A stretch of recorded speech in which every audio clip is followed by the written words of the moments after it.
Welcome to Beckler Guitars and Repair. Today we're going to be looking at a guitar I picked up off Facebook Marketplace. So let's just get open it up and get just a basic idea of what we're looking at here. So this got my attention right away because I'm always looking for hollow body style guitars. I gravitate toward them. I really like them. Ooh, yeah. Okay, so this is a 70s ES335 copy, and it's a Goya. So Goya started off as being manufactured by Hagström in Sweden in the 50s, and then at some point in the 70s, Martin bought them, and they were making Goya guitars through Japanese factories and also Korean factories. This one is about a 76, I believe, and this is a Japanese model. So these are pretty cool. So this I'm just gonna get a little closer here. So this is a maple top, sandwich maple, just like an ES335. It's got a center block like a 335. It's got rosewood fingerboard, mother of pearl inlay, which is quite nice. It's got a mother of pearl headstock inlay. It says Goya with a crown or a pineapple, or it's also got humbucker pickups with a trapeze tailpiece and a tune-o-matic bridge, or their version of it, and everything appears to be original. It's got the witch hat knobs, and this is a neck through guitar. It's in quite good shape, a couple dings and whatnot, but overall looks like there's some, let's see if I can get that on film here. So I'm using a head camera, so this is the first time I've used something like this, so it's going to take a little getting used to. I'm using my phone as a monitor too, so I can see what the camera's picking up. So there's a little bit of binding shrinkage here, which happens on older guitars sometimes. But it's not a big deal. And yeah, it's got a bone nut. What's really cool about this is it's actually got nibs on the fretboards, just like a Gibson. So you don't see that every day. Some of the old Japanese copies will have nibs like a Gibson, but kind of rare. And it usually indicates a higher end copy. So this is quite a nice guitar, especially with like prices of Gibson ES355s these days. I mean, it's hard to find any sort of a vintage one for less than $4,000 Canadian. So I picked this up for a very good price, and so far I'm quite happy with how it looks. One thing I did before, because I picked this up a couple days ago, and right away I did a quick repair to it. So what had happened is someone has replaced these machine heads, Grovers. They've replaced them which are great. These are great machine heads. But what happens is sometimes people will re-drill new holes to make the new machine heads work.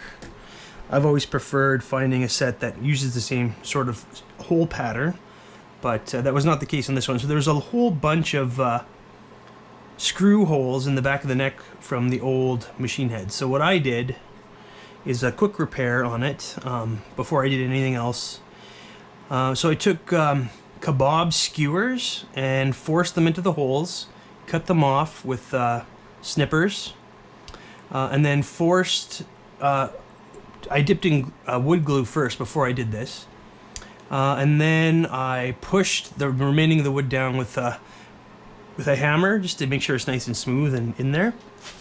And then I took some of my finishing materials and I found a red that works, that matches the color with a little bit of black, because that's what the mahogany looks like on these cherry mahogany guitars. You see little flecks of black in the red mahogany, so that's just the wood grain. So I tried to match it, and I think I did a pretty good job here. It definitely looks a lot better than the holes, the open holes in the back of the headstock. You can still see the work if you get really close, but overall it looks a lot better. And I just like to do that with any vintage guitar that I get. And you can see the serial number there. So the action on this guitar is actually very good. Let's see if I can... So yeah, it's like probably about 1 to 1.5 millimeters away from the frets. So very playable. And the pickups actually sound just great on this. Just giving it a dry strum here. It's a bit of a tune, but yeah. It's a great little guitar. And what I'm going to do now is take it apart, have a look at all the parts, and see if there's anything additional problems with it. Again, I've just kind of unpacked it quickly and went through it really quickly. I don't know what's inside, if the pickups have been replaced or any other pieces or parts have been replaced. So we're gonna get on the bench and do that right now. Yeah, so I'm gonna kind of show my work as I do this. So what I first like to do is just remove the strings. These are actually new strings, so I don't see any wear or anything, so I'm gonna try to reuse them if possible. So I'm gonna take some of the slack off.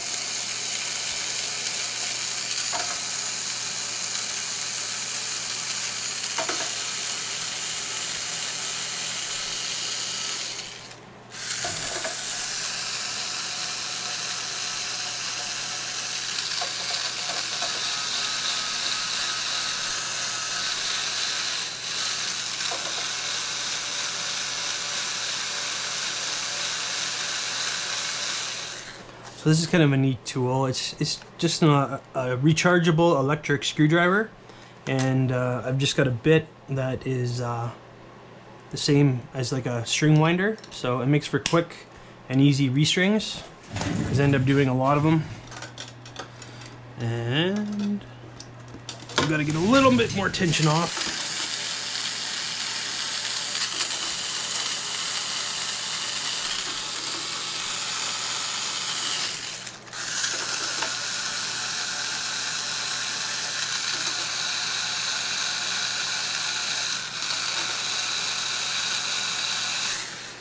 Good.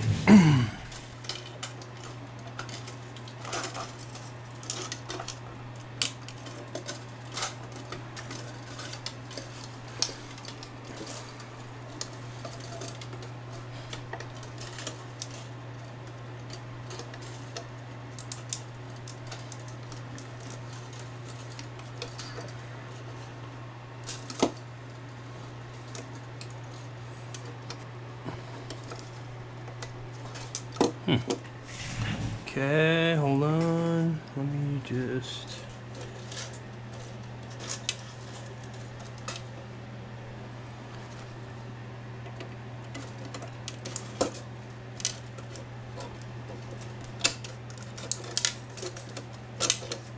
There we go.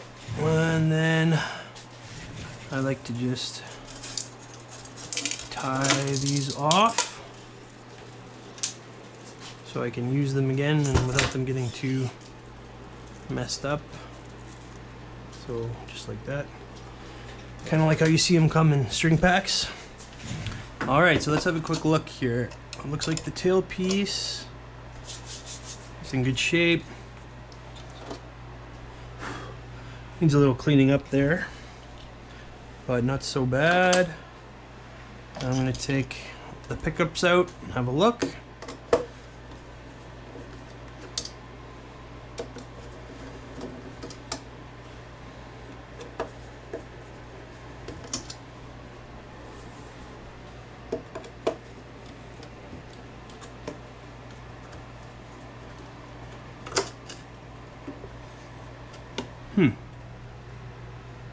Okay. So the pickups just say AL and maybe an H, but I do see some tape here, so it looks like the pickups may have been swapped. Someone just spliced it in right there. I've also got, looks like a long neck tenon, but there's a weird little screw right in there. So that's not really something I've seen before. But there we can see our pressed maple layers. So that all looks as expected. Let's just check the back pickup. Yeah, this looks like a modern pickup. I'm not sure what exactly it is, but when I did plug this in, they sound really good. So let's wait and see. I also want to be taking pictures of this for the Reverb listing as we go through, so I'm going to take a quick picture of that. There's the cavity and the pickup. That's all we need for now, so we can put that back in a second. Now let's just take out the other pickup quickly and see what that looks like.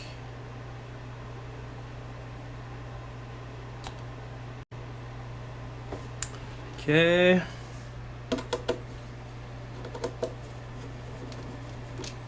Keep the screws together here.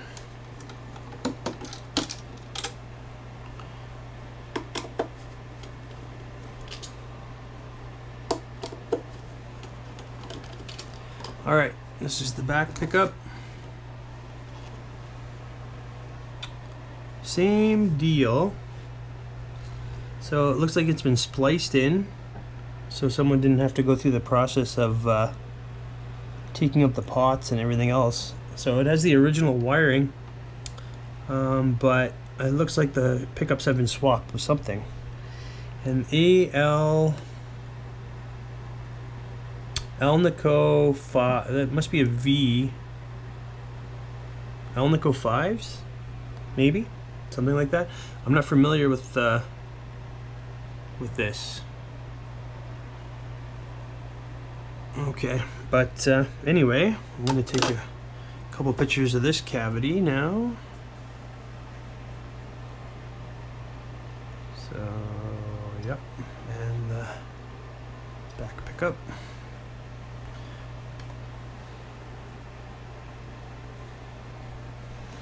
Alright, let's throw that back in. One other thing I wanted to check.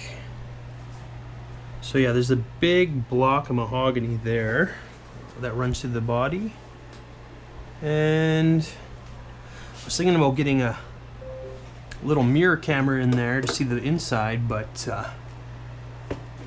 it's not quite as open as I thought it was going to be. One thing I noticed on this are the absolutely huge pots in this thing. I don't know if I can angle it so you can see, but on the inside, the pots look to be about this big. So I have no idea how anyone even got those in there, so they must be original. Just because I can't imagine anyone working on that and putting those in. Yeah, they're huge. They're this big, so I don't know if it's in a casing or something like that, but they're absolutely huge. All right, so we're gonna get the screws back in now.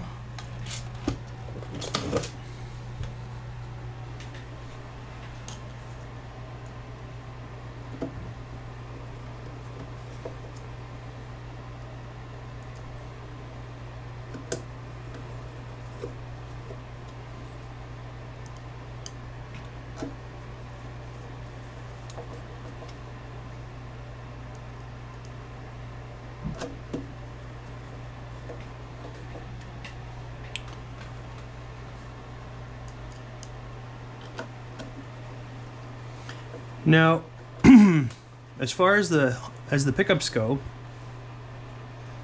there's no real way to know if they are original or not.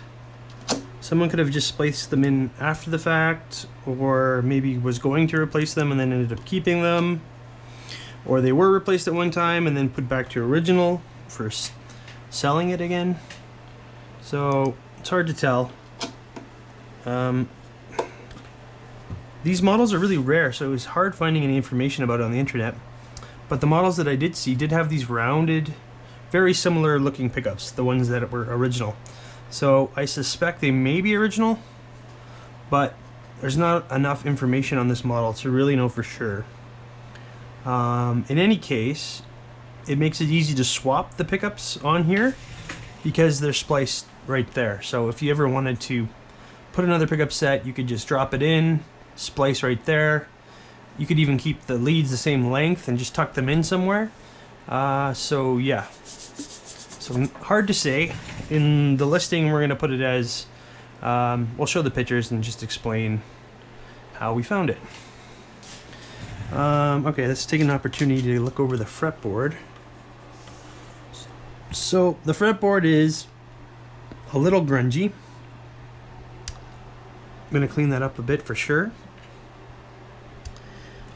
There's some slight divoting in the first frets in the cowboy chord area, but feeling it, it's so slight, like you can barely even feel it with your finger.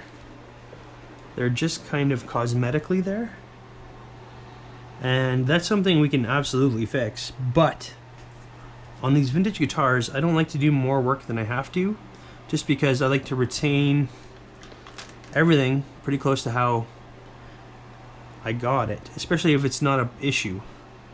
So because there's these fret nibs too, these can easily come off, so doing any sort of fret work on this is kind of a gamble for the fret nibs anyway.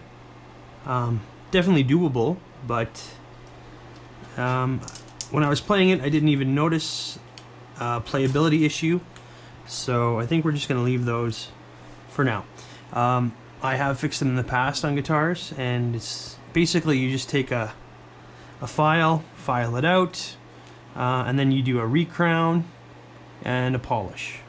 But everything else in these frets, except for those certain areas, is looking pretty good. So we're going to give it a quick cleaning.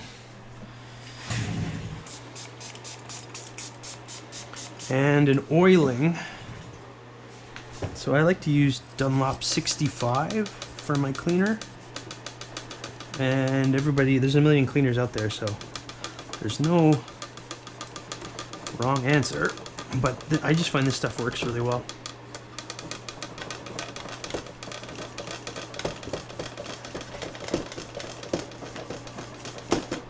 So yeah, you can see what's coming off there. So it's not the grungiest fretboard I've ever seen. Like sometimes there's just cheese on there, but not this time. Pretty good. And then just a little bit of lemon oil, which I've got here. Lemon oil.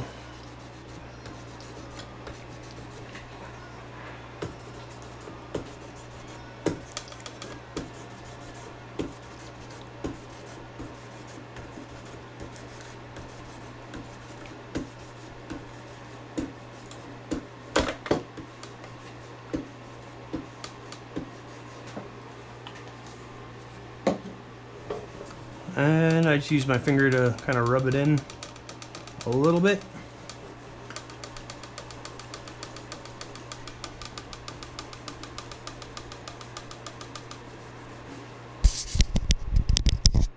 Adjust the camera a little bit there.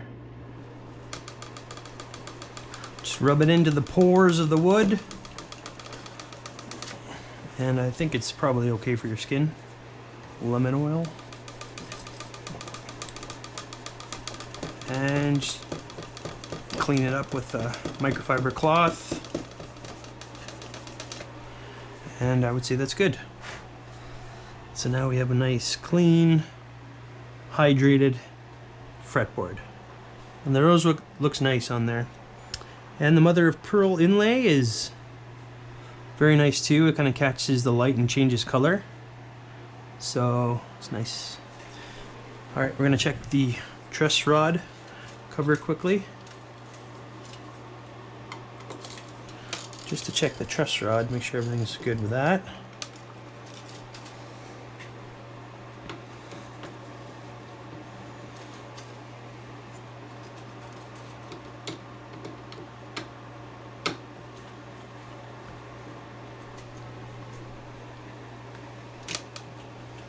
Okay, cool.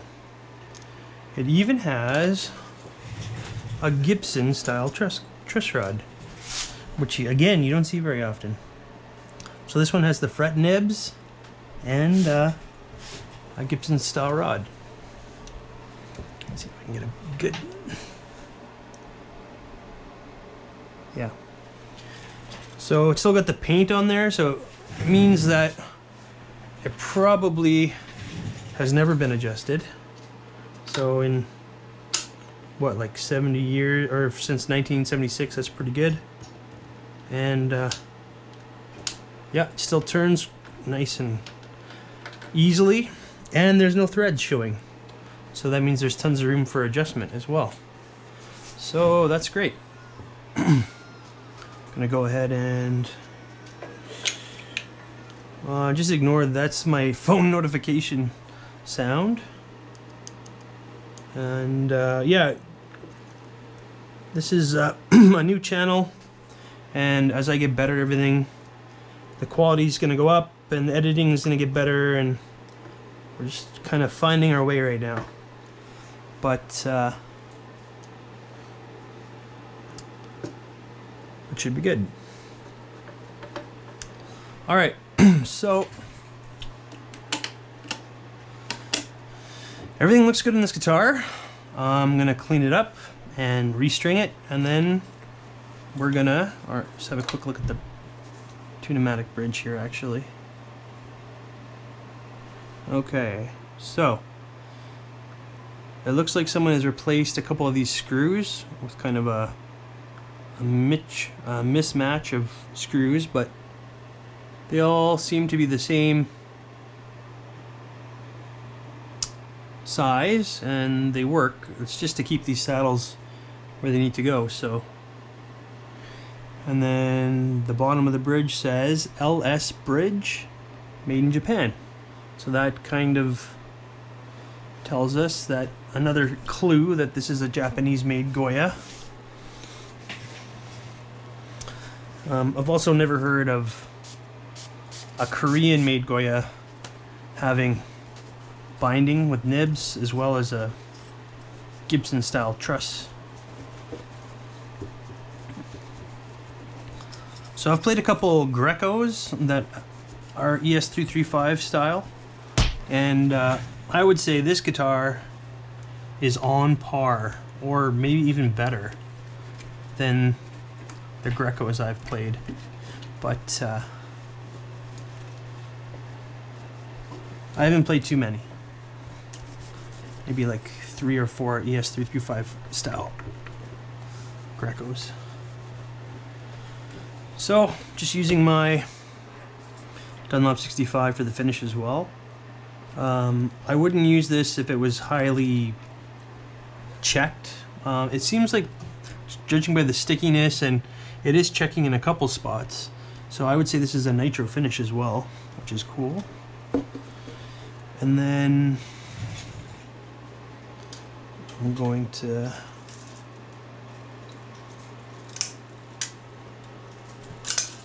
restring it.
Okay, restrung, let's tune it up and plug it in.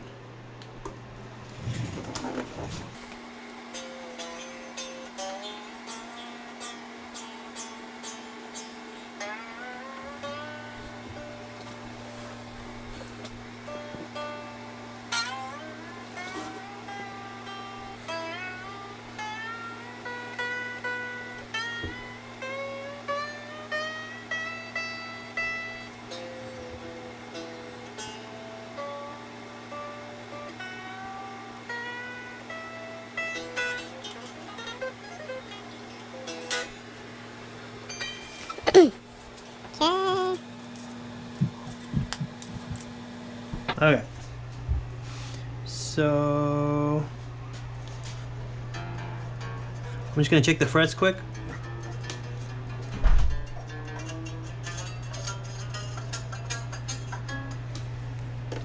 Getting a little bit of buzzing, so I'm just going to raise the action slightly.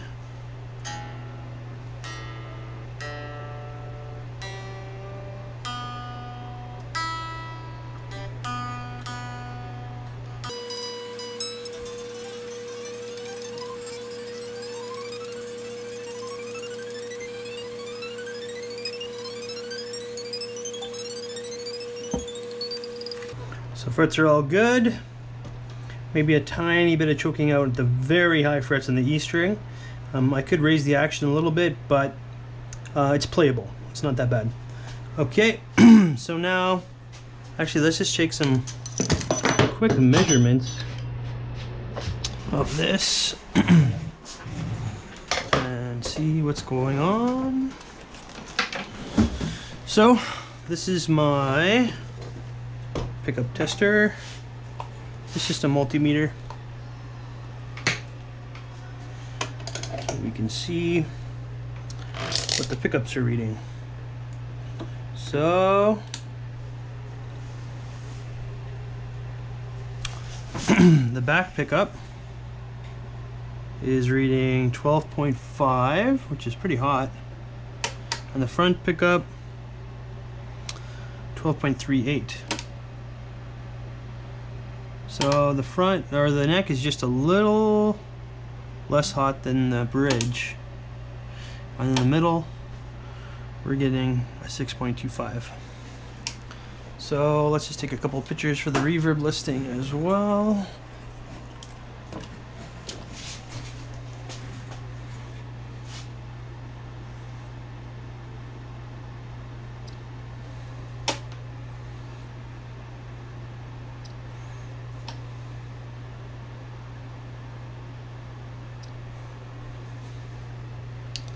Okay.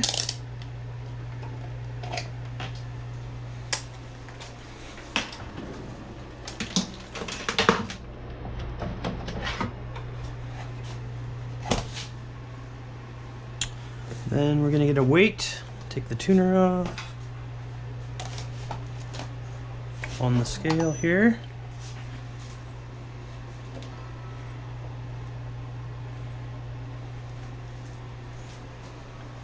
So the weight is looking like 7 pounds and 12 ounces. And let's get a neck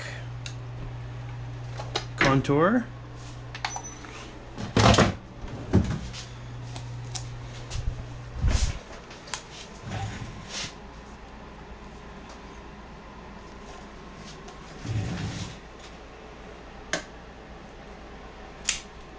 It's a little finicky, this thing.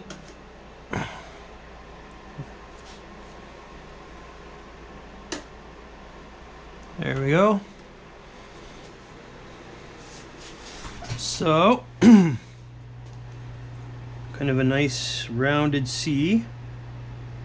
Flattens out a little bit at the 12th. Oops. And the camera. There we go. And then we can just quickly take some measurements with the calipers. Let's use this one here.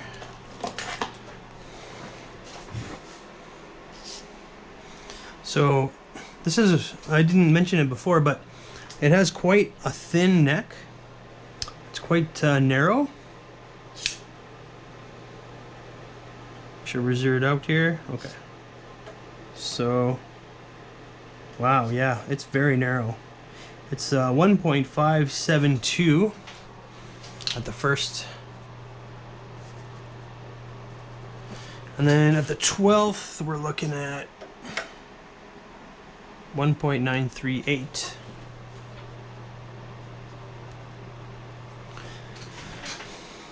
And then to do the neck thickness, I just take off the first 3 strings so I can measure. And first fret neck depth, thank you Chocolate, 0.78. And 12th fret neck depth is 0.941. So very thin, very narrow neck. So good for small hands, or maybe you just like that kind of thing. I find it very comfortable, easy to play, and I've got bigger hands. So typically I don't love smaller thin necks, but this one feels really good.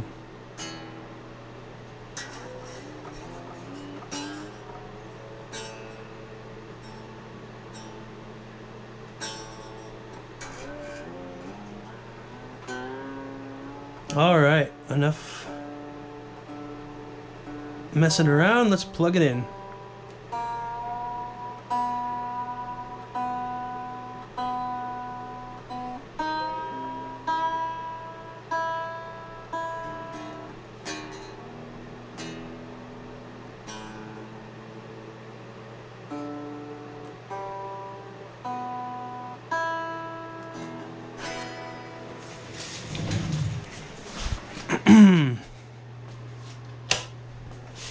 So we're using the Diamond Del Fuego. It's a tube amp. I think it's 22 watts. And we're just using the basic channel. I've got an attenuator plugged in.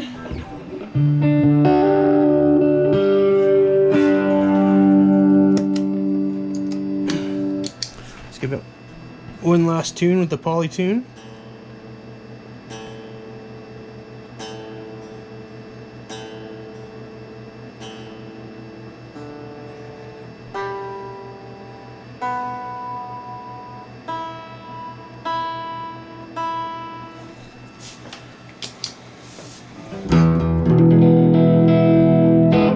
Alright, so I'm running it. This is clean. So right now I've got the volume up a little bit, so I'm gonna turn that down and turn the attenuator up. So I'm not pushing the amp as hard. Oh, tuning issue there.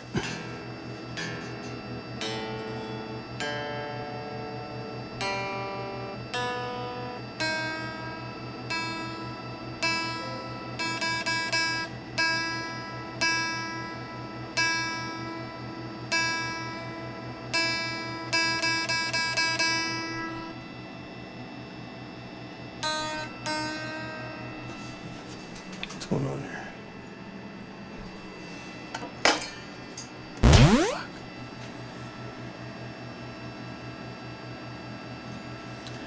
All right, well, my string unwound as I was trying to tune up. So that happens. I guess we're gonna do a tone demo later after I fix this E string. And maybe I should just change all the strings. Wow, it busted right there too. This E string was hanging on by a thread. Okay.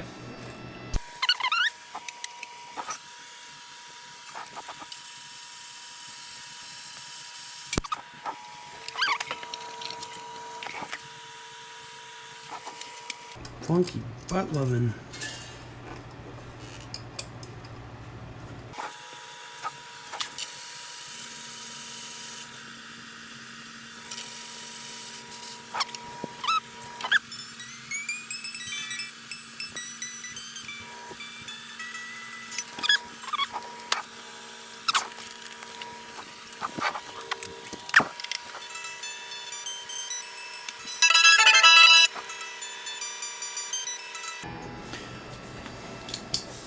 All right, we're plugged into the Diamond Del Fugo. And we're just doing it on clean with a little bit of reverb. I'm using the Holy Grail for my reverb. And we're just gonna go ahead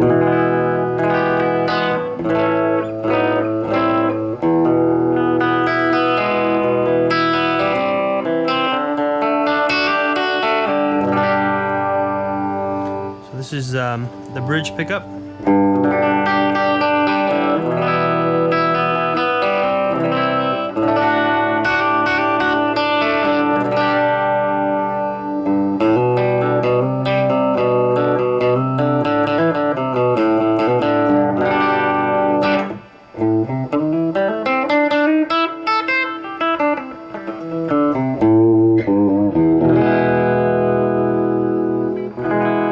Tone there, up to the neck.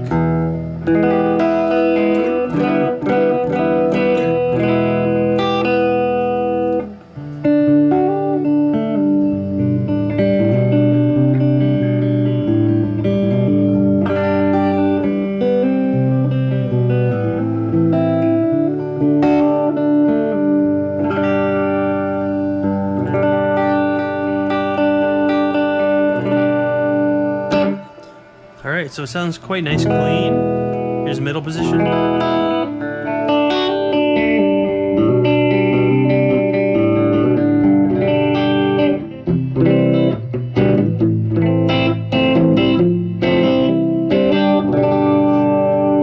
Alright, now we're going to just try it with a tiny bit of dirt. I've got the Soul Food Electro Harmonics.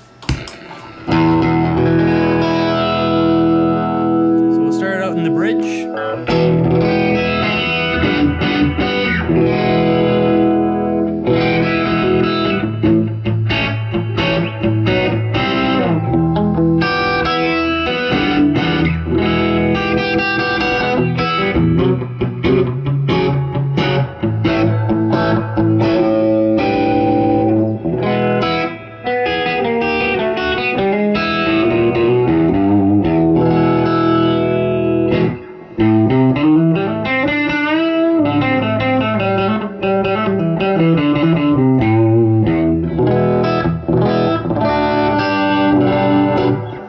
Alright, so nice and crunchy.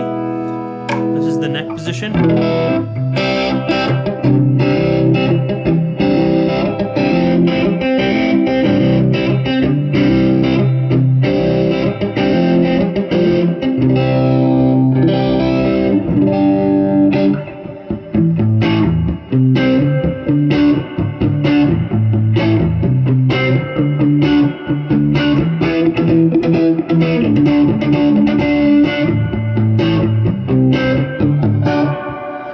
So yeah, and we'll do middle position here.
Is the neck the volume rolled down, or the tone rolled down?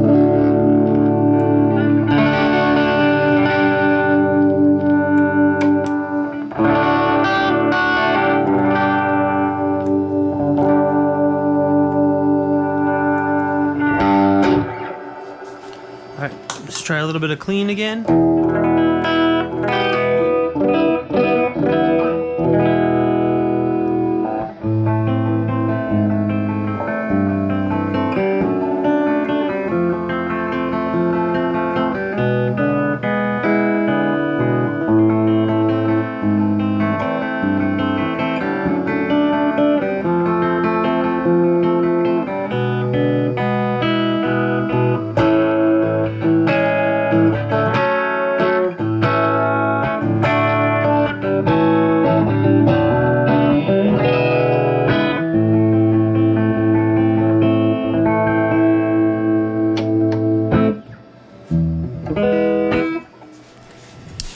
This is just a little bit of a boost pedal.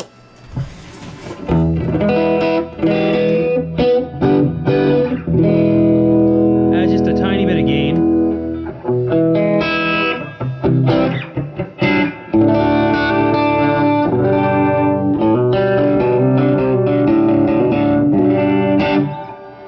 All right, well, there it is, the Greco 1976 ES 355 clone. Fantastic guitar, sounds great, plays great, in really good condition, and I think it gives a Gibson a run for its money. Cool. Alright, that'll be it for today's show. Please like, comment, and subscribe, and I should have more for you soon. Thanks a lot.